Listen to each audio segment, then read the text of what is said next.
The boiling frog and the normalcy bias. In the 19th century, physiologists observed that a frog placed in tepid water that is slowly heated will not escape, eventually boiling to death. This biological complacency mirrors the modern American middle class, slowly accumulating debt until the water is too hot to escape. We contrast this with the sudden shock of the 1929 market crash, where the damage was immediate and undeniable. The psychological danger of gradual degradation, unlike sudden catastrophe, is its insidious invisibility. By the end of this segment, you will possess the mental model to detect normalcy bias and execute an immediate financial vitals check. Our contemporary financial landscape, saturated by the attention economy and its curated realities, is a breeding ground for this boiling frog effect. We scroll through social media, witnessing digital displays of affluence, the luxury tech, the remote work-enabled travel, internalizing these as attainable normalities, often oblivious to the hidden leverage and debt powering them. This sustained exposure desensitizes us to our own accumulating financial pressures. Dave Ramsey, in the opening chapters of The Total Money Makeover, meticulously exposes this cognitive trap, noting that the normal American family lives in a constant state of financial insecurity, a slow bleed. This is the normalcy bias, the refusal to believe a disaster will occur until it happens. It's the quiet erosion of financial health, masked by consistent yet insufficient income. Consider Sarah from Chapter 2, who believed herself financially secure until a sudden job loss ripped away her illusion of stability, forcing her to confront years of unnoticed denial. Now, some might steelman the argument that debt is a tool. They contend that strategic leverage, especially with low interest rates, can amplify wealth in a sophisticated financial ecosystem driven by AI and data. They might point to high-income earners in the crypto or tech sectors who appear to thrive on this edge. However, this perspective overlooks a critical distinction. Expertise, discipline, and substantial liquidity are prerequisites, not guarantees. For most, as Ramsey emphatically states in Chapter 3, the borrower is servant to the lender. Your income, your most powerful wealth-building asset, becomes enslaved. This creates the bleeding neck paradox. High income, yet cripplingly low liquidity, because every dollar is tied to servicing past decisions, rather than building future freedom. To counter this slow, silent financial degradation, we must implement an immediate financial vitals check protocol. Calculate your personal net worth to income ratio today. This isn't about complex algorithms, but raw, undeniable numbers. List all your assets, subtract all your liabilities, and divide by your annual income. This immediate, unflinching confrontation with reality is the necessary shock to break the normalcy bias. As Ramsey observes in Chapter 2, 90% of solving a problem is realizing there is one. We accept this slow death because we think we are normal. But what if normal is actually a statistical guarantee of failure? We explore the antidote in the next section. The Stockdale Paradox. Admiral James Stockdale, a prisoner of war in Vietnam for 8 harrowing years, observed a peculiar and brutal truth about survival. It wasn't the relentless optimists who endured. They died first, he noted, from broken hearts when their anticipated liberation failed to materialize. The survivors were the grim realists, those who confronted the brutal facts of their current reality, no matter how bleak, while simultaneously retaining an unwavering faith that they would ultimately prevail. This chilling insight, known as the Stockdale Paradox, provides the foundational psychological bedrock for Dave Ramsey's The Total Money Makeover. You cannot navigate a path to financial freedom until you first stare down the brutal realism of your own balance sheet. In our hyperconnected 2024 landscape, where curated digital lives often obscure underlying financial fragility, the Stockdale Paradox is more relevant than ever. We're bombarded with the illusion of effortless wealth, from crypto millionaires to remote work gurus, creating a dangerous parallel to Stockdale's optimists, who believed rescue was always just around the corner. But true financial metamorphosis begins with dissolving the psychological scaffolding of denial. Ramsey introduces us to the mirror test protocol. This isn't a mere accounting exercise. It's a profound act of self-confrontation. For many, the instinct is to externalize blame. It's inflation, it's student loans, it's the job market, it's the algorithm controlling my spending. And while these external forces are undeniably real, they become an insidious shield against personal agency. Ramsey cuts through this with an almost primal directness. As he puts it in the opening chapter, I came to realize that my money problems, worries, and shortages largely began and ended with the person in my mirror. The protocol demands a verbal admission. I am the problem. This isn't an act of self-condemnation, but an act of liberation. It's taking ownership of the chaos you inhabit, turning away from the seductive lie that external factors are solely responsible for your internal financial disarray. This acknowledgement is the first swing of the hammer against the walls of the financial prison you've unwittingly built. Once the mirror test is passed, we often uncover a second, equally potent barrier: ignorance. But let's steelman the common dismissal here. I'm not unintelligent. I have degrees. I manage complex projects at work. This is precisely where the ignorance audit becomes critical. It distinguishes between a lack of inherent intelligence and a lack of specific know-how. In a world awash with finfluencers and AI-generated financial advice, true financial literacy, the actionable kind, remains elusive. Ramsey starkly defines this. In his analysis of common financial hurdles, he states, ignorance is not lack of intelligence. It is lack of know-how. The audit is a deliberate inventory of your financial blind spots, not a judgment of your intellect.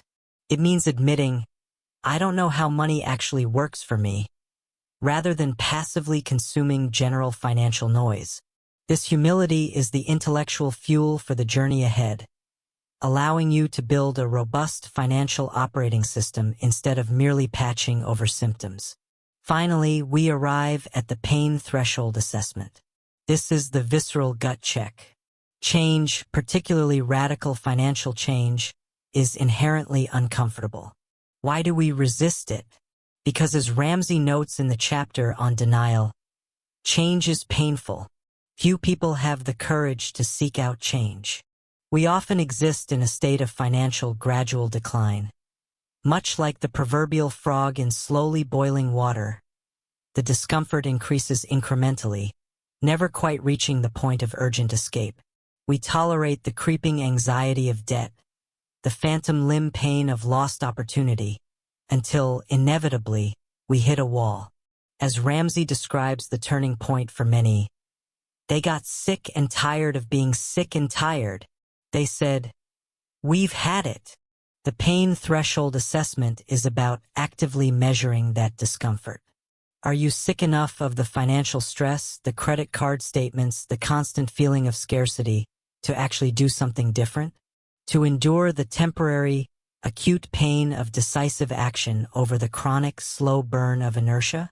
Until that threshold is crossed, until the internal declaration of enough is made, any protocol will be a mere exercise, not a transformation. Once you stop lying to yourself, you run into the cultural wall of good debt. Here is why Wall Street wants you to believe that myth, the leverage trap.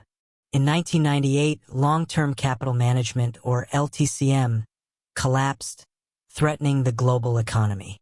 This wasn't some fly-by-night operation.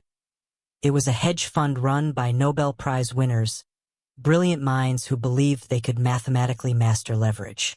They saw debt as an elegant equation, a sophisticated tool to amplify returns. Yet, despite their genius, the intricate web of borrowed capital ultimately became their undoing, proving that even the most intelligent among us can be ensnared by the leverage trap. Now, consider the average individual. If financial titans, armed with advanced algorithms and unparalleled intellect, can fail catastrophically when wielding debt, what does that imply for the everyday household accumulating credit card points or taking on a manageable car loan? The psychological and economic truth is that for most, debt is not a sophisticated tool. It is a dangerous, often predatory mechanism that fundamentally reorders their relationship with money and freedom. Many argue for the nuanced distinction between good debt and bad debt. They champion low-interest mortgages as a pathway to asset building, or student loans as an investment in human capital, and even business loans as essential fuel for economic growth. This perspective, steeped in conventional financial wisdom, positions leverage as a strategic accelerator, a necessary evil, or even a positive force, particularly in an era where the gig economy offers unpredictable income streams and traditional career paths are continually reshaped by artificial intelligence. Why not use a low-interest loan to enhance your skills, or a mortgage to own a tangible asset in an inflationary market? But this is where the behavioral lens offers a stark reframe. Dave Ramsey, in his analysis of debt, pierces through this sophisticated rationalization. He asserts quite directly, as he does in the chapter on debt myths, debt is not a tool. It is a method to make banks wealthy, not you. And further, he emphasizes, your largest wealth-building asset is your income. When you tie up your income, you lose. This is not merely financial advice. It's a profound psychological insight into the erosion of personal agency. As Ramsey reminds us, the borrower is servant to the lender. This isn't just a legalistic point. It's a subtle but pervasive compromise of autonomy and a profound psychological state, a constant, underlying current of obligation that diverts mental and emotional energy from genuine wealth creation. Debt, irrespective of its interest rate, is a future obligation that mortgages your present freedom, demanding a portion of your vital life force to repay what was consumed yesterday. Consider this the zero-income liability protocol. If your income vanished tomorrow, a stark reality in an economy vulnerable to AI displacement or sudden market shifts, what would be your total liability exposure? Every credit card balance, every car payment, every student loan, every mortgage obligation becomes a direct, undeniable threat to your psychological equilibrium and physical security. This is the risk-adjusted reality check that conventional financial planning often glosses over, prioritizing perceived opportunity over fundamental human vulnerability. Credit cards, often marketed as convenience or rewards, are precisely what Ramsey refers to with the metaphor of the snake. In his chapter on debt myths, he explains that engaging with debt, especially consumer debt, is risky and can lead to harmful consequences for financial health. The small, seemingly harmless snake bite of a credit card minimum payment injects a slow-acting venom of perpetual obligation, stealing not just your cash flow, but your peace of mind and the psychological bandwidth required to genuinely thrive. In the attention economy, the constant bombardment of consumerist ideals only exacerbates this, pushing individuals into a cycle where status is purchased on credit, further entangling them in the snake's coils. The protocol, therefore, is absolute, total cessation of borrowing. This means an unwavering commitment to rejecting all forms of debt, from credit cards to car loans, and even strategically reducing mortgage liability. There is no good debt versus bad debt nuance for the average individual seeking true financial freedom. There is only debt, a chain tethering you to the past, distorting your present choices, and preempting your future potential. We are told debt is a tool, but history shows it's a weapon often turned against the wielder. But what about the other lies we're told about easy money? The lottery of Babylon.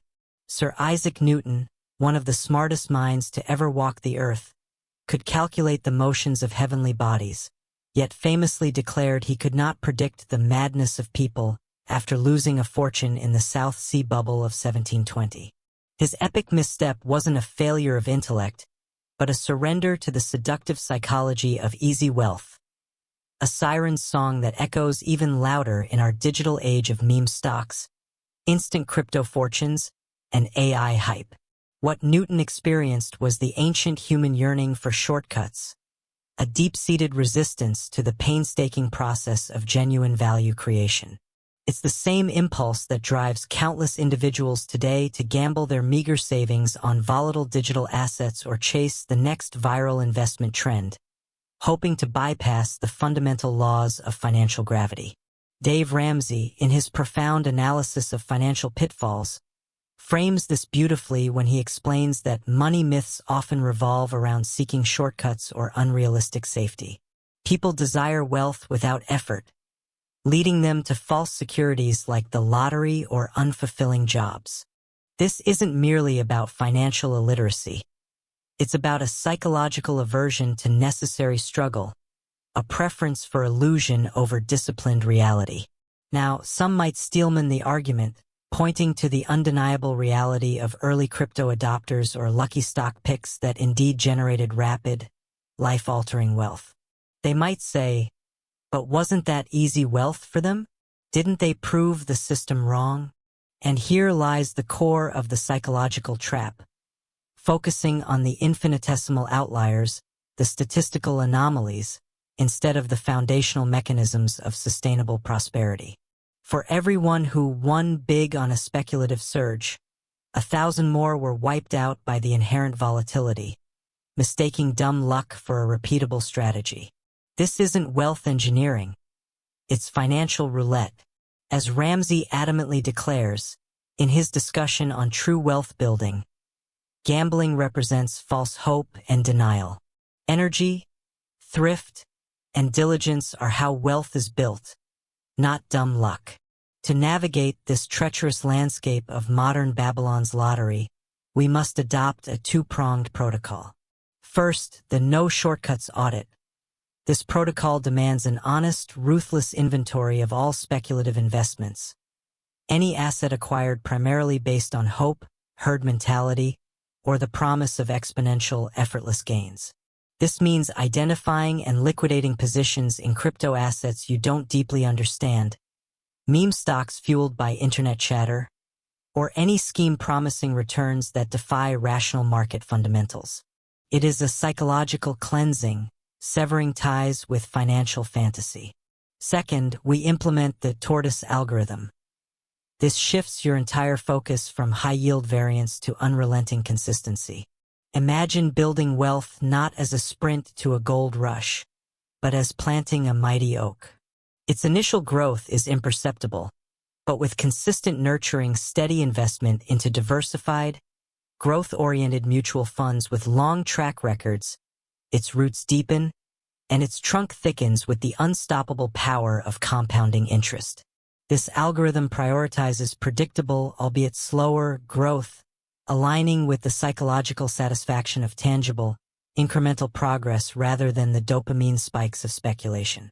The ultimate rejection of this lottery logic is viewing luck as a non-factor in your financial engineering. When Dave Ramsey confronts the lure of the lottery, he cuts directly to the psychological heart of the matter. Lotto tickets are a regressive tax on the poor, and gambling provides false hope. This isn't just a financial indictment. It's a moral one. It highlights the insidious nature of systems that prey on desperation and the human tendency to offload personal responsibility onto external forces. True financial architects understand that fortune favors the prepared mind, not the wishful one.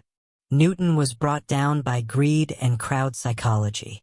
The next hurdle is even more insidious because it attacks your social standing. Mimetic desire and the Joneses. In an age dominated by the attention economy, where digital platforms amplify every lifestyle choice, the ancient human impulse of mimetic desire has found its ultimate playground. We are, more than ever, driven to desire what others possess, not for its intrinsic value, but because their desiring it validates its worth.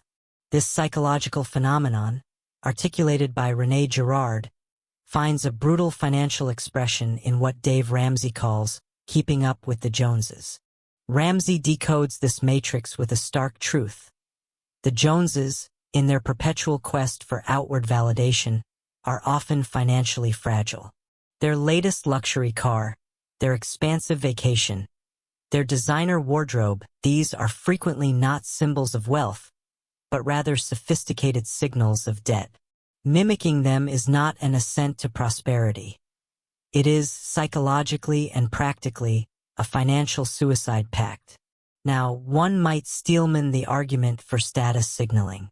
In a world saturated with personal brands and influencer culture, appearing successful can, in theory, open doors. A lavish image might attract clients, followers, or even investment, creating a self-fulfilling prophecy of success, particularly in the remote work landscape where appearances are often curated digital projections. But Ramsey, with his unflinching gaze, peels back this illusion. He offers us the status opt-out protocol, a deliberate act of detaching from this dopamine-driven feedback loop of social approval. Consider the simple act of driving an older, reliable car instead of the latest model. This isn't just about saving money. It's a profound psychological declaration. It severs the invisible tether between your self-worth and external possessions. As Dr. Tom Stanley's analysis, heavily referenced by Ramsey, reveals in his work on actual millionaires, the truly wealthy are often underconsumers in disguise. They typically drive used cars, valuing financial freedom over fleeting social accolades. Next, we engage in the peer audit, a critical evaluation of your social orbit. Does your social circle celebrate authentic wealth building, the quiet accumulation of assets, the strategic investment in skills relevant to the AI-driven future, the freedom born of financial independence? Or does it unwittingly compel you into a cycle of wealth signaling, where expenditure is the primary metric of success? This discernment is vital. In the chapter dedicated to these psychological hurdles, Ramsey issues a profound challenge, effectively stating, "We have met the enemy and he is us." He underscores that our internal narratives and our susceptibility to external pressures are the true adversaries. Your income, he reminds us, is your largest wealth-building asset. When you tie it up in payments to project an image, you lose. It's a zero-sum game against your own financial future. Breaking the social spell is step 1. Step 2 is building a fortress against the chaos of the world. We call it Murphy's Repellent, the emergency fund. In the attention economy of 2024, our financial lives often feel like they're built on quicksand. The promise of rapid gains in crypto or an AI-fueled boom often overshadows a stark reality. Fragility. One unexpected system crash, one algorithmic shift in the job market, one health crisis, and the meticulously constructed towers of modern living can crumble. This isn't just about surviving. It's about evolving beyond mere resilience.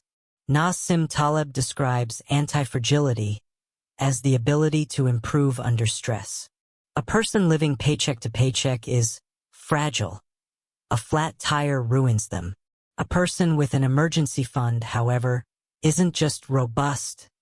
They possess the bedrock for anti-fragility. This section analyzes how Apple, under Steve Jobs, famously hoarded cash to survive downturns, applying corporate treasury logic to personal finance. The wisdom here isn't about avoiding chaos, but leveraging it for growth. The first essential component of this financial immune system is the liquid shield protocol. This dictates stashing $1,000, a figure Dave Ramsey established, though for today's Henrys, we often adjust this to $3,000 to $5,000 as a more realistic starter buffer against contemporary shocks. This isn't just money. It's a psychological anchor. As Ramsey stresses, saving that initial $1,000 is so important to the rest of your total money makeover. This fund is your immediate defense, protecting against minor financial injuries that could derail the entire transformation. Now, a common counterargument, often steelmaned by mathematically minded critics, is, why save a small sum when I'm buried under high-interest debt? Shouldn't every spare dollar go to the most expensive loan first for maximum efficiency? This perspective is logically sound, yet it misses the crucial psychological and behavioral dimension at the core of Ramsey's philosophy. Ramsey's genius lies in understanding human nature, not just spreadsheets. He operates on the Murphy's Law assumption, the certainty that things will break. In his words, it will rain, you need an umbrella. In an era of unpredictable digital outages, cyber scams, or sudden gig economy shifts, this foresight is paramount. A small emergency fund acts as a behavioral stopgap, a crucial barrier to prevent a relapse into credit card usage the moment an unexpected expense hits. Without it, that small car repair or vet bill instantly reintroduces the corrosive habit of debt, undoing weeks or months of progress. It's not about optimizing interest payments in this first step. It's about breaking the cycle of dependency on borrowed money, establishing a psychological victory, and building immediate security. This liquid cash, as Ramsey puts it, needs to be easy to get to with no penalties. A true ready reserve. With the shield in place, you can finally go on the offensive. But the method we use defies mathematical logic to hack your brain. The dopamine feedback loop. In an era obsessed with optimizing every algorithm, from streaming queues to investment portfolios, why would a strategy that seems mathematically suboptimal be the most effective for escaping the quicksand of debt? Why, in a world of instant gratification, do we still struggle with financial discipline? The answer lies not in complex equations, but in the raw, powerful engine of human psychology, specifically the dopamine feedback loop. Dave Ramsey's Debt Snowball Method, introduced in his transformative work, is a masterclass in behavioral economics. It's a deliberate, counterintuitive protocol. First, you list all your debts not by their interest rates, but by their sheer balance size, from the smallest to the largest. This is the smallest kill algorithm. Ignore the interest rates for a moment. The mathematical purist in you might cringe, but Ramsey understands something profound about human nature. Now, let's steelman the opposing argument. Many financial advisors, leveraging sophisticated models and compound interest calculations, will advocate for paying the highest interest debt first. And mathematically, they are correct. It minimizes the total interest paid over time. This approach, often termed the debt avalanche, is logically sound. But logic alone rarely conquers deeply ingrained behavioral patterns and the emotional weight of financial struggle. Ramsey challenges this purely analytical stance, recognizing that money problems are personal problems, driven by behavior, not just by numbers. The genius of the debt snowball is its quick win protocol. By aggressively attacking and obliterating that smallest debt first, you trigger a powerful surge of dopamine, the brain's reward chemical. It's like the British cycling team under Dave Brailsford, who revolutionized sports by focusing on the aggregation of marginal gains. They won gold not by one massive change, but by tiny, consistent improvements. Clearing that small $500 Visa balance isn't just about $500. It's about gaining the psychological marginal gain, the belief, the momentum, the primal win required to tackle the formidable $50,000 student loan. As Ramsey profoundly states in the chapter on Baby Step 1, the power of focus is what causes our baby steps to work. It's behavior modification, not merely math. Once that first debt is vanquished, the game changes. That payment you were sending to the smallest debt doesn't disappear. It gets rolled over and added to the payment of the next smallest debt. This is momentum stacking, creating a runaway effect. Each kill frees up more cash flow, amplifying the attack on the next debt. It's a self-reinforcing loop of progress, transforming what feels like an insurmountable mountain into a series of conquerable hills. In his analysis of debt repayment strategies, Ramsey emphasizes that this process creates motivation and momentum towards becoming debt-free. It's a psychological acceleration designed to exploit our innate need for visible progress, especially in a world where we're conditioned for instant feedback. This structured approach to victory builds confidence and rewires our neural pathways for financial success. But the snowball gets the ball rolling, and to finish the race, you need to sprint.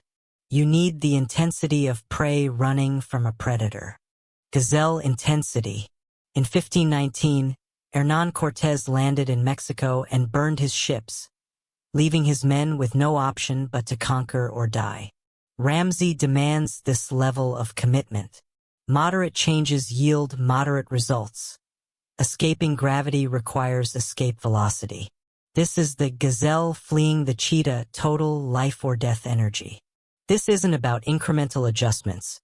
It's about a complete reorientation of your financial operating system, a temporary, radical cleanse designed to purge the deeply entrenched habits of consumption and distraction that plague the modern psyche.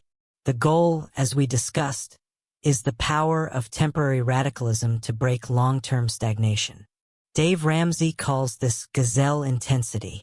It's the urgent, primal sprint required to escape the predator of debt and financial apathy. As Ramsey emphasizes in his discussion on overcoming financial issues, focused intensity, life or death intensity, is required for you to reset your money spending patterns. This is not a casual jog. It's an all-out run. The first protocol for this sprint is the scorched earth budget. Imagine every non-essential expense, every subscription, every casual dining experience, every impulse by that the attention economy relentlessly pushes, is now zero. Not reduced, but eliminated. This isn't just about saving money. It's a profound psychological signal to yourself and your environment. In a world saturated with digital temptations and effortless consumption, this deliberate deprivation serves as a powerful counter-narrative, forcing you to confront the true meaning of your resources. It's an act of self-reclamation from the endless scroll of immediate gratification. Next, consider the burn the boats protocol. For some, this means a literal and symbolic severing of ties to lifestyle inflation. Selling a depreciating asset like an expensive car, taking on an aggressive second or third job, or even temporarily relocating to dramatically reduce overhead. This isn't about long-term deprivation, but a time-boxed, extreme acceleration. Ramsey drives this point home, suggesting in the chapter on the debt snowball, if you think this debt snowball stuff is cute and you might sort of give it a try, it won't work. He's demanding a radical commitment, leaving no avenue for retreat. Then there's the plastic surgery protocol, the ceremonial severing of credit cards. This physical act is a potent psychological ritual, dismantling the very idea of debt as a solution. In an era where digital payment platforms make spending frictionless, physically removing the crutch of plastic forces a fundamental shift back to cash-based reality. It's a re-education of your spending reflexes, an active rejection of the algorithmic nudges towards instant borrowing. Now, some might steelman this approach, arguing it's too harsh, too extreme, even financially imprudent for a comfortable 2024 existence. They would say, surely, there's a more balanced, less painful way to manage finances. This level of self-denial is unsustainable and removes all joy from life. And they would have a point if this were intended as a permanent state. But this is precisely where the time-box sacrifice comes in. This radical frugality is framed as a 24-month sprint, or whatever duration is necessary to achieve debt freedom, not a permanent lifestyle. It transforms an overwhelming, indefinite struggle into a psychologically manageable challenge. You enter a period of intense focus, knowing there's a finish line. This temporary monastic period is a crucible for financial character, building resilience and clarity. As Ramsey famously states, capturing the essence of this temporary hardship for a future payoff. If you will live like no one else, later you can live like no one else.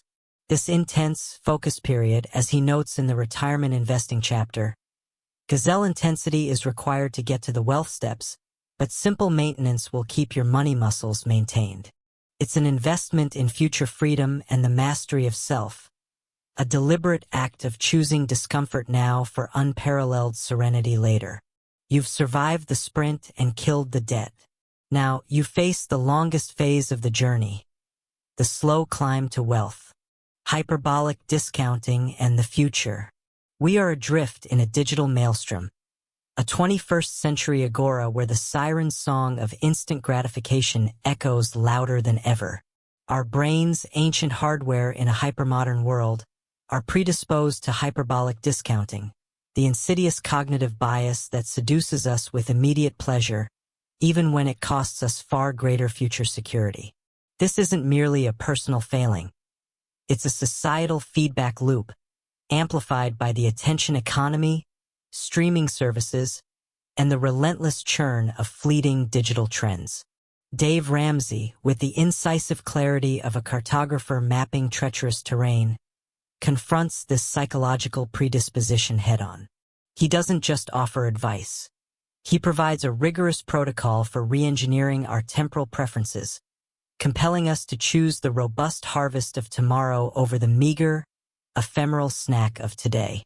One might be tempted, especially amidst the dizzying volatility of a world perpetually reinvented by AI, remote work paradigms, and the speculative allure of cryptocurrencies, to dismiss long-term financial planning as an anachronism. The argument, powerfully presented, is often, why meticulously save for a distant future when today's markets are so unpredictable? Why defer gratification when the very notion of stability feels like a relic?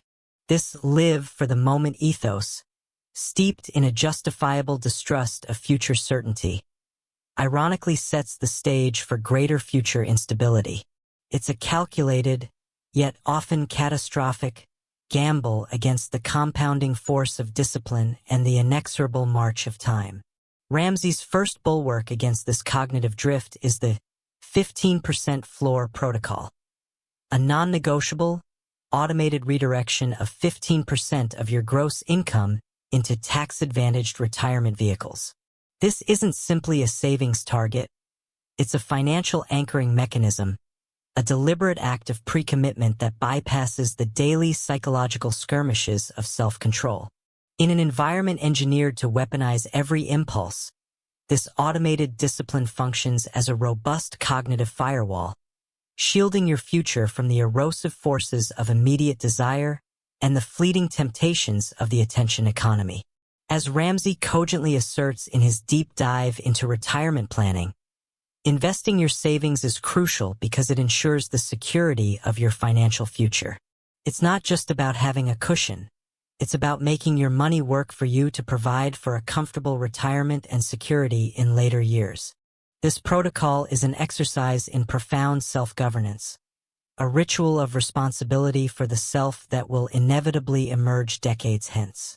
Building upon this foundation, Ramsey introduces the diversification algorithm, a strategic allocation of investment capital across 4 distinct asset classes: growth, growth and income, aggressive growth, and international funds. This is a deliberate rejection of the single point of failure mentality, a counter-narrative to the all-in bets popularized by crypto influencers and meme stock enthusiasts. Instead, it constructs a resilient financial ecosystem, a diversified portfolio that, much like a biological immune system, can withstand localized shocks and adapt to global shifts. To those who advocate consolidating resources into one hot sector, believing they can outsmart the market, Ramsey presents a sobering reality. Such concentrated speculation often leads to heightened vulnerability, not accelerated wealth. This algorithm, therefore, is not about predicting the future, but rather inoculating your financial well-being against its inherent unpredictability.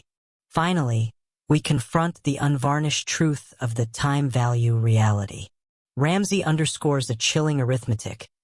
A delay of just 10 years in initiating significant retirement savings can necessitate saving 4 times the amount to achieve the same outcome. This isn't merely a calculation. It's the compounding weight of deferred responsibility, the exponential penalty for procrastination. The world marvels at figures like Ronald Read, the unassuming janitor from Vermont who, through decades of consistent, disciplined investment in blue-chip stocks, quietly amassed an $8 million fortune. His story isn't about financial wizardry. It's a potent testament to the relentless, almost mystical power of time and compound interest. While Ramsey reassures us in the chapter on retirement that it is never too late to start, he simultaneously lays bare the increasing gradient of effort required with each passing year. This is the ultimate psychological gauntlet. Will you pay the modest price of discipline today, or be forced to bear a crushing burden tomorrow? You are saving for yourself, but what about the next generation? The college trap is the next great wealth destroyer. The ROI of human capital. During the notorious Dutch tulip mania of the 17th century, fortunes were gambled, entire estates mortgaged, all for a bulb that, intrinsically, possessed no more utility than a common onion. People bought not for objective value, but for the frenetic illusion of ever-rising prices, driven by collective delusion and the desperate yearning for a shortcut to prosperity.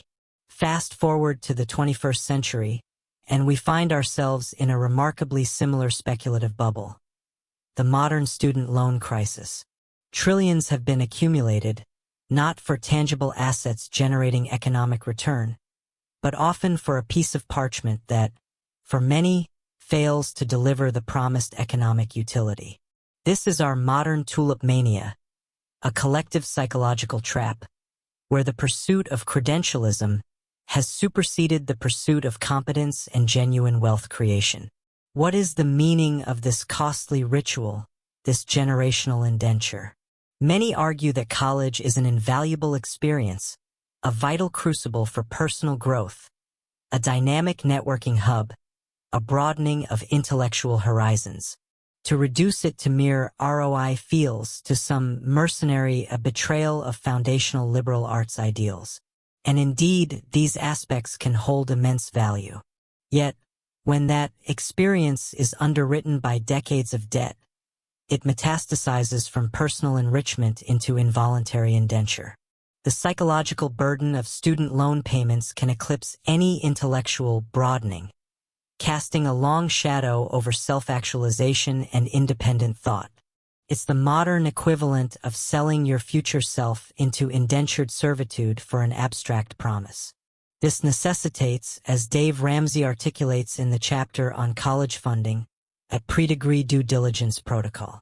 This isn't about shunning education, but about a stark, unflinching analysis of the meaning and utility of the investment. We are living through an unprecedented epoch of technological disruption. AI is rapidly commoditizing vast swaths of knowledge work, making generic degrees increasingly precarious. The perceived safety of a degree today might be tomorrow's financial anchor. Thus, the actual economic return of a specific degree from a specific institution must be ruthlessly contrasted against its unvarnished total cost. Failure to perform this calculation is not just financial folly. It's a profound abdication of responsibility for one's future self in a rapidly evolving job market. We must ask, is this a genuine investment in human capital, or a costly form of social signaling in the attention economy? This brings us to Ramsey's no-debt diploma algorithm, a strategic blueprint for escaping the modern student loan trap and forging a path of true financial sovereignty. He draws a crucial distinction between the normal American student, often drowning in debt, passively accepting the prevailing narrative of collegiate necessity, and the weird student. The weird student, operating from a position of conscious choice and personal responsibility, actively embraces a multi-pronged approach. aggressively pursuing scholarships, strategically utilizing work-study programs, and wisely choosing affordable state schools. This is not merely about financial prudence. It's a profound psychological act of defiance against the pervasive societal pressure to conform to a costly, often unproductive, norm. It's the embodiment of delayed gratification, understanding that sacrificing a perceived luxury experience now translates into tangible, unburdened freedom later. It is, in essence, building your financial immune system before entering the professional arena, rather than accumulating an autoimmune disease of debt that cripples future potential for innovation and independent action. This protocol reclaims the meaning of higher education from a consumer product back to a strategic investment in self. The core psychological tenet, therefore, is this: what is the purpose underlying the pursuit of a degree? Is it genuine knowledge acquisition, the development of rare and valuable competence, and the capacity to solve complex problems? Or is it merely social signaling, a 4-year vacation masquerading as intellectual development, designed to validate one's social standing in the attention economy? Debt, in its rawest form, is a physical and psychological constraint.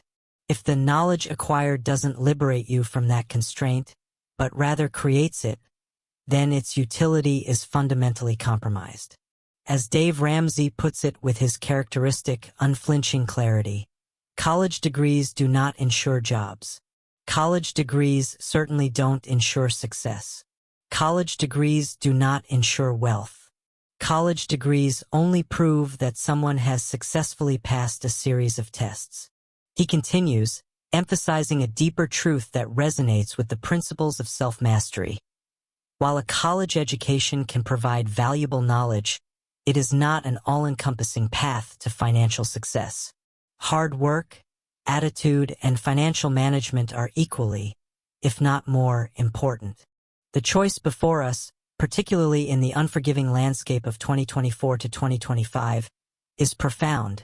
Utilize higher education as a purposeful tool to genuinely enhance human capital and create real value, or allow it to become a gilded cage of debt, bought purely for external validation and performative display.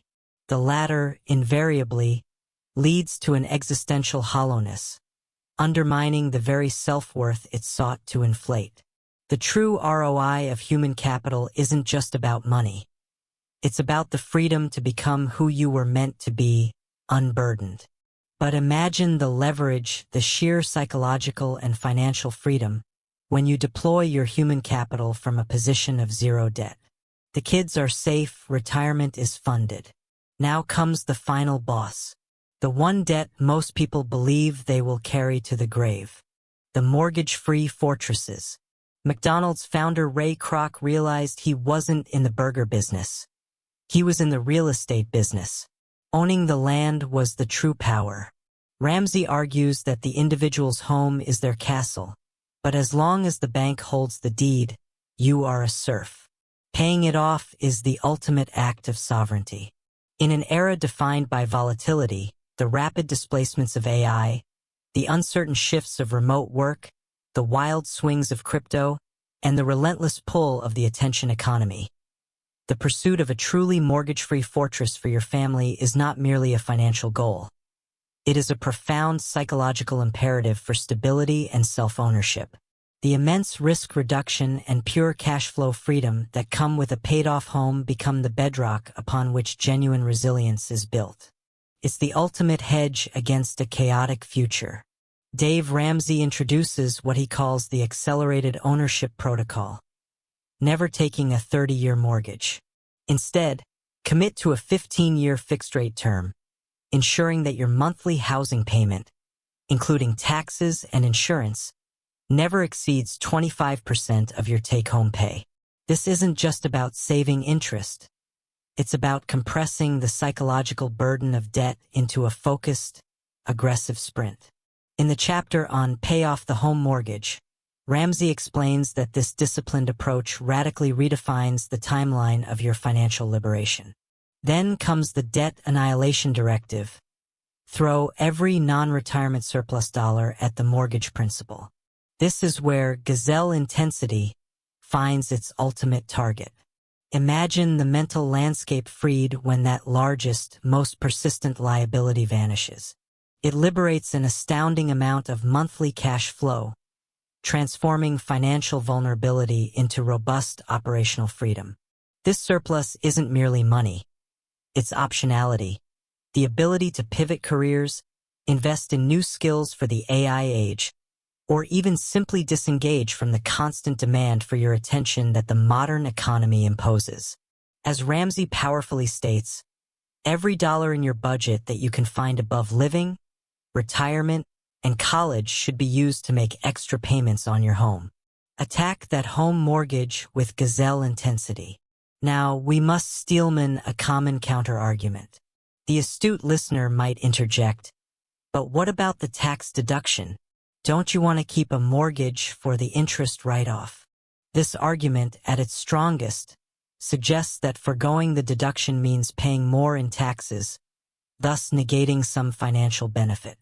However, this perspective overlooks a crucial psychological and mathematical reality. The tax deduction, while real, is a deduction on interest paid. This means you are intentionally paying a financial institution thousands, if not tens of thousands of dollars in interest each year simply to receive a fraction of that back from the government. As Ramsey often clarifies, paying $10,000 in interest for a $3,000 tax deduction is not a good investment. It's an illusion of benefit that perpetuates a deeper, more costly form of financial bondage. The psychological cost of perpetual debt far outweighs the marginal tax benefit.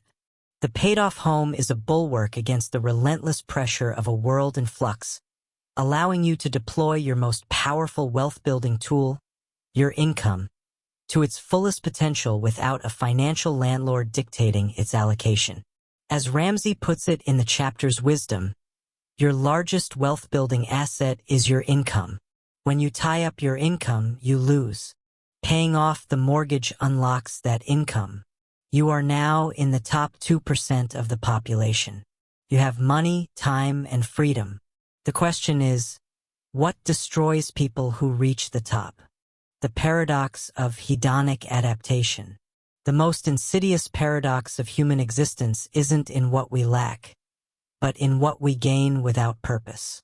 Consider Andrew Carnegie, who accumulated one of the greatest fortunes in history, only to spend the latter half of his life wrestling with the moral imperative to disperse it, famously declaring, "The man who dies thus rich dies disgraced." His struggle illuminates a profound truth.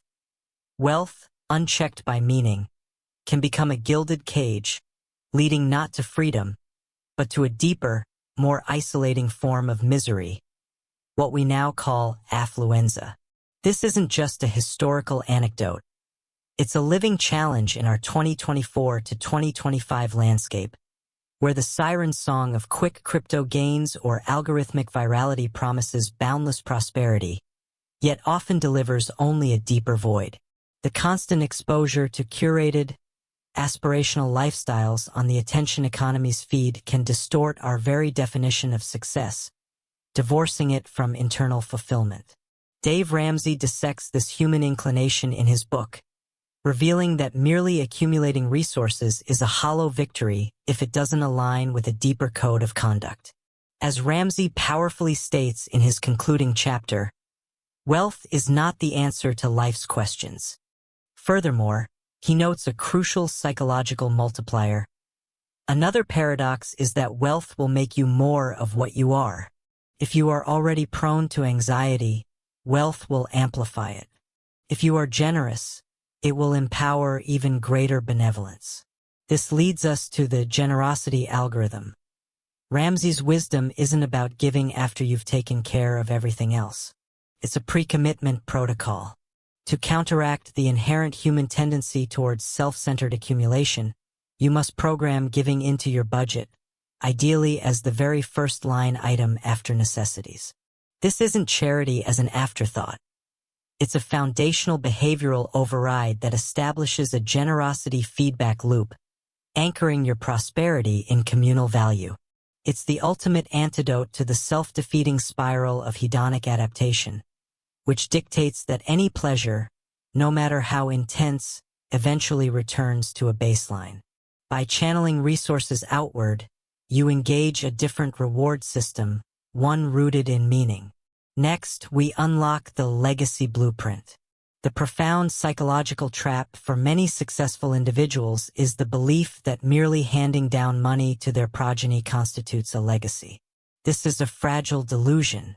Ramsey emphasizes the critical importance of teaching children the work ethic, the inherent value of delayed gratification, and the profound responsibility that accompanies resources, rather than simply showering them with unearned capital. He demonstrates that a true legacy isn't inherited. It's earned through the hard-won character forged in disciplined financial stewardship. Without this blueprint, wealth becomes a burden, often undermining the very individuals it was meant to empower. This principle is particularly urgent in an age where AI promises to automate vast swathes of human labor, potentially creating a generation disengaged from the intrinsic dignity of productive effort. Finally, having established a solid financial foundation and programmed purposeful giving, we earn the fun permission. This isn't about guilt-ridden consumption. It's about intentional enjoyment. Once debt is vanquished and investments are robust, Ramsey frees you to enjoy the fruits of your labor without remorse. This enjoyment, however, is a consequence of disciplined action, not its driver. It's the celebratory meal after a marathon, not the reason for running. This permission is crucial for psychological sustainability, ensuring that the journey doesn't become an ascetic self-punishment, but a balanced pathway to a truly abundant life. We have covered the mechanics, the psychology, and the endgame. But who is this advice actually for? Stoicism and the false sense of security. Seneca the Younger, a man of immense Roman wealth and Stoic philosophy, famously practiced voluntary poverty. He would, by choice, live as though he had lost everything, to inoculate himself against the fear of material loss and ensure he was never enslaved by his fortune. This ancient wisdom, across millennia, echoes with startling clarity in Dave Ramsey's The Total Money Makeover. For Ramsey, true wealth, much like for Seneca, is not merely a number in a bank account. It's the profound absence of anxiety, a profound internal peace regardless of external market conditions. It's a spiritual and psychological makeover, disguised as financial advice. In an era where every scroll on social media bombards us with curated displays of affluence, from luxury remote work setups to get-rich-quick crypto narratives, it's deceptively easy to fall prey to what Ramsey, in the chapter on Live Like No One Else, meticulously dismantles as a false sense of security. He dissects this illusion, noting that wealth itself does not equate to happiness. This is the brutal materialism check, the hard truth that stuff is a poor substitute for profound peace.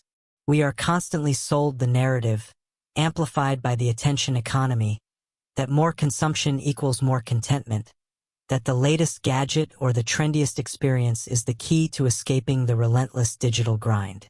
But Ramsey, echoing generations of wisdom, warns against affluenza, the spiritual and psychological emptiness that paradoxically comes from the pursuit of material riches. It's a relentless, digital hamster wheel where the finish line constantly recedes, leaving a trail of unfulfillment and gnawing anxiety over losing what we've acquired. We mistake the shimmering pixels of an idealized life for a real, stable foundation, tying our intrinsic self-worth to a fleeting, external scoreboard rather than an unshakable internal state of being. Now, one might Steelman the counter-argument, but surely having actual wealth brings real security. It buys freedom from daily worries, access to better healthcare, superior education. Isn't that real peace? And to a degree, that's undeniably true for financial safety. However, Ramsey's point dives deeper into the realm of contentment. He asks us to consider living like no one else. This isn't about asceticism, but about a radical rejection of consumerist slavery, the endless cycle of buying more to impress others or to fill an internal void.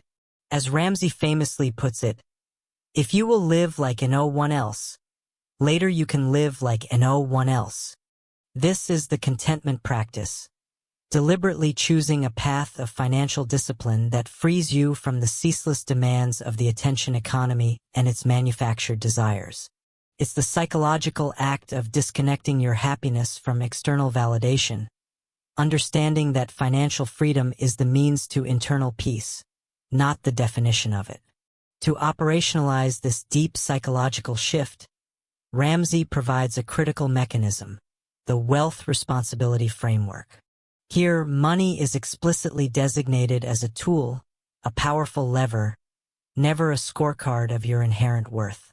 In his insightful analysis of wealth's purpose, he articulates that true ownership means to possess riches is to have the right to say how they will or will not be used. This profound statement shifts the psychological burden from accumulation as an ultimate end to deployment as an intentional means. When your wealth amplifies who you already are, if you are generous, you gain the capacity to do exponentially more good. If you are selfish, wealth will only magnify your inability to share or care for others. The framework dictates that money is fundamentally for three primary uses: fun, investing, and giving. This triad ensures a balanced approach where genuine enjoyment isn't built on the quicksand of debt, future security is constructed with deliberate intention, and societal contribution reinforces a deep sense of purpose beyond self-interest. It's a meticulously designed protocol to ensure that in a world obsessed with fleeting digital status, your financial life serves your deepest values, not the other way around. This intentionality, this conscious detachment from external validation, is precisely what maintains internal peace regardless of the market's gyrations or the latest aspirational trend on your social feed. This sounds perfect, right? But for a specific type of person, this book is absolutely the wrong manual. Let's render the verdict. Rehab versus optimization. The paradox of financial wisdom is this: what is mathematically optimal is rarely behaviorally effective. A pristine spreadsheet might dictate one path, but human nature, steeped in habit and emotion, often demands another. This is the chasm that Dave Ramsey's Total Money Makeover seeks to bridge. Now, let's be unequivocal. This book is not for the financially disciplined optimizer. If you are a sophisticated leverage investor navigating the intricate matrix of market cycles, calculating risk-adjusted returns, or even an adept credit card hacker maximizing rewards points, this protocol is not your blueprint. In an era saturated with AI-driven investment tools, algorithm-based trading, and hyper-optimized financial strategies, Ramsey's approach might seem anachronistic, even simplistic. But that very simplicity is its profound strength for its intended audience.